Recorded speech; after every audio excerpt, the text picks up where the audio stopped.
Gentlelady is recognized. Among the enumerated powers of the Constitution, providing for the common defense is, in my mind, the most important responsibility of this Congress. A key part of the common defense is ensuring that we secure our nation's borders, and in the coming months, determining how to measure progress along the thousands of miles, north, south, and coastal, will be absolutely crucial. H.R. 6025, the Mandatory Operational Control Reporting and Performance Measures Act of 2012, requires that the Department of Homeland Security resume reporting miles of the border under operational control and provide an estimate of the miles or of the number of unlawful entries between ports of entries. For years, we relied on operational control as a proxy for border security.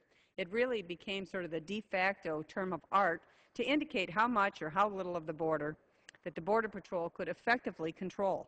But at last count, only 44% of the southwest border was under operational control. Less than 2% of the northern border was adequately secured. And I'm not quite sure how we can go from having less than half the border under operational control to get the current thinking that the border is more secure than ever, as the Secretary of Homeland Security has said, without having a legitimate way to measure border security. In 2010, the Department of Homeland Security stopped reporting the numbers of miles of border under operational control with the promise of a new, more holistic measure of border security called the Border Condition Index. Nearly 3 years later, we're still waiting for the introduction of that measure without any idea if it will ever be used.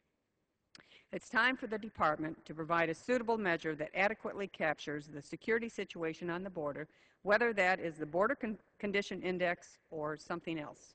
Until then, the Department should resume reporting miles under operational control. And to ensure that the numbers that the DHS gives us are sound, this bill, Mr. Speaker, requires that the Department gives the Government Accountability Office access to the operational control numbers for third-party verification.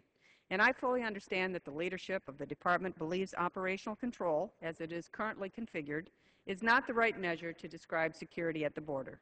So I think we are all really open to new, more robust standards if it supplements operational control and better describes the level of security at our borders.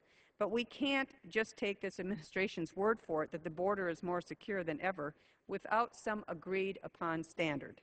And to that point, I'm not sure that we should automatically assume that any new measure stacks up against operational control. With an issue this important, we can't just change the rules if we don't like the result. And under this bill, the use of anything other than operational control to describe the security along the border must be vetted by a national laboratory with prior expertise in border security. Validation by a third party to ensure it accurately measures security along the border boils down to this: trust but verify. In testimony, the Government Accountability Office has been clear that the use of apprehensions of aliens at or near the border as a proxy for border security is at best incomplete. And it tells us that we're catching lots of people, but it doesn't answer the most important question: how effective are we at keeping the drug cartels and human traffickers and others from crossing our border at will?